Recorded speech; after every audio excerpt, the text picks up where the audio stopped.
I've just arrived in Wanaka here, which was about a 2-hour drive from the Mount Cook area. And I didn't get up for sunrise. Well, I got up, but I didn't leave my place just because it was completely clouded over and it was raining. So the weather just wasn't going to work out for at least an hour drive just to even get into the park. So came here early, and as I was driving, the weather just got better and better as I arrived. This might be the best weather I've had on my trip so far. It's very warm and pretty calm. Normally I've been dealing with some pretty high winds, so it's nice to have some calmness and be able to relax a little bit.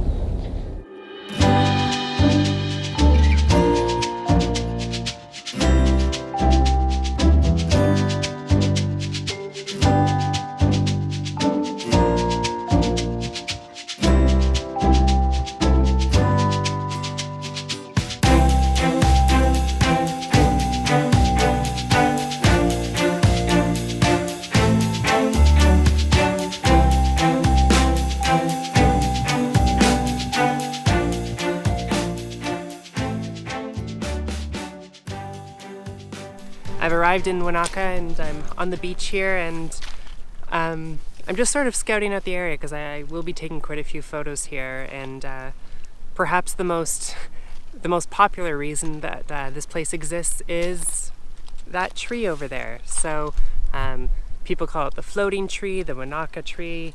It is probably the most photographed tree in New Zealand. Actually, it almost certainly is.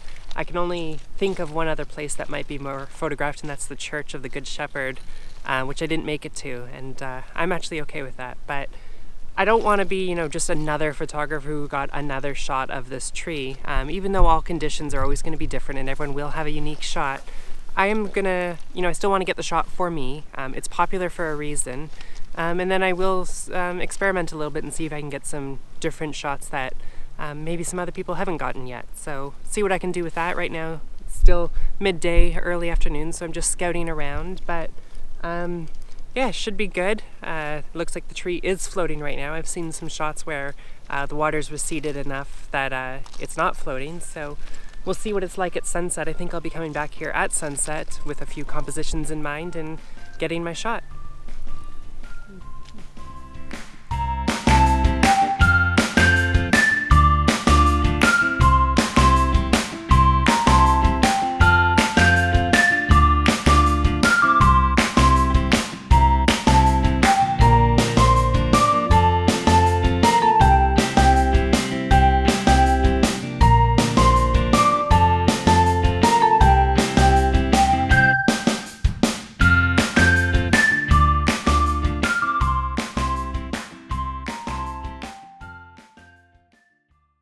We're just a little bit before sunset. I learned my lesson from yesterday that you actually have to come a little bit early to get the light coming down before the sun dips below the mountains, which is at least a half hour before sunset. So I am here a little bit earlier. I did some experimenting. I got really up close yesterday, shooting probably at around 16-20 millimeters, getting right to the water's edge, sometimes in the water as well. I hadn't realized just how close it is to Wanaka City, so extremely accessible. There's a parking lot right around the corner, but you can easily walk here as well. It's a pretty lonely tree in the water, but they say it's actually not that lonely since it's visited constantly by people. Right now I'm seeing probably 20 people there, and people are coming and going constantly, so it gets visited quite a bit every single day. I'm going to shoot a little bit longer, shooting 70 to 100 right now, just shooting along the water's edge. The sky is not too interesting today, completely clear, so I'm going to focus a little bit more on the tree itself as well as just the mountains behind it, and using that as a little bit of a backdrop rather than the sky. Do a little bit of experimenting and we'll see what we get.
third time's a charm, maybe.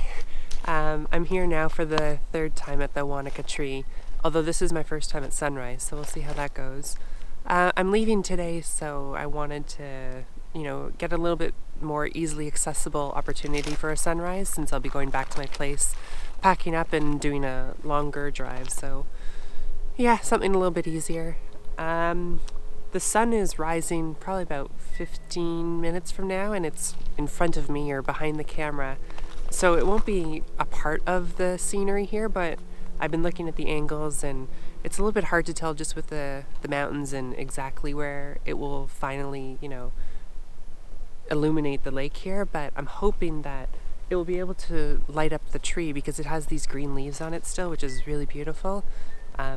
I'd love for the mountains to still be a little bit in the shade, so really making the tree pop out of the background.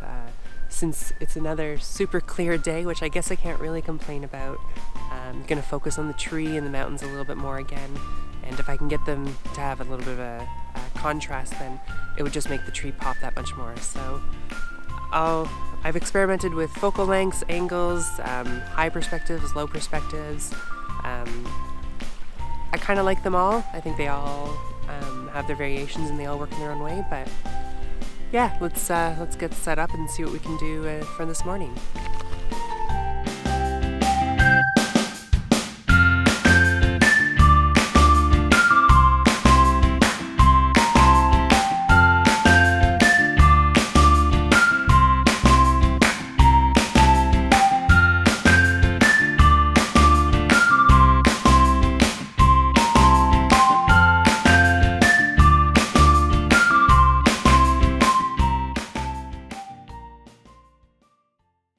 I'm just wrapping up now, and everybody else has already gone home.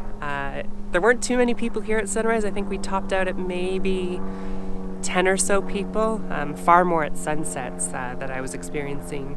I guess it's just too early for people. But I would have to say I thought the sunrise was actually the best. It beats sunset just because it kind of gets hidden behind the trees and then eventually the mountains, whereas with the current time of year, the sun kind of comes right along the lake, and it lights up really nicely. I was hoping that the mountains would sort of stay in the shade, which didn't quite happen, so I had to change a little bit of my plans last minute. The bottom halves and some of them were still hidden in the shade, so I was still able to make use of that a little bit. But yeah, just having a little bit of the mountain tops lit up can still add a little bit, so I was making use of that just as the sun was coming above the horizon.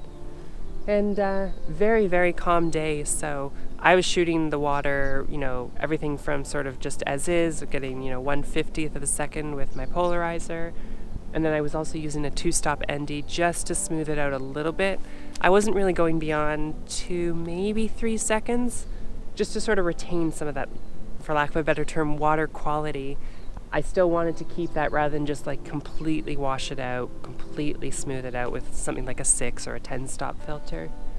Thankfully, what I was also hoping for did happen, which was the sun really did illuminate the leaves on this tree. I've seen other shots where the mountains are snow-capped and there is a lot of cloud in the sky, but I think those are mostly in winter, obviously, and the tree doesn't have any leaves, so I at least get the unique perspective where it has some very beautiful leaves that pop with the morning sun color shining off of them. So I definitely made use of that, trying to really make this tree pop out of the scene that it's on. Of my 3 attempts at this Wanaka tree, I think this sunrise is probably the best. So too bad it's my last time here, but I'm sure I'll be back.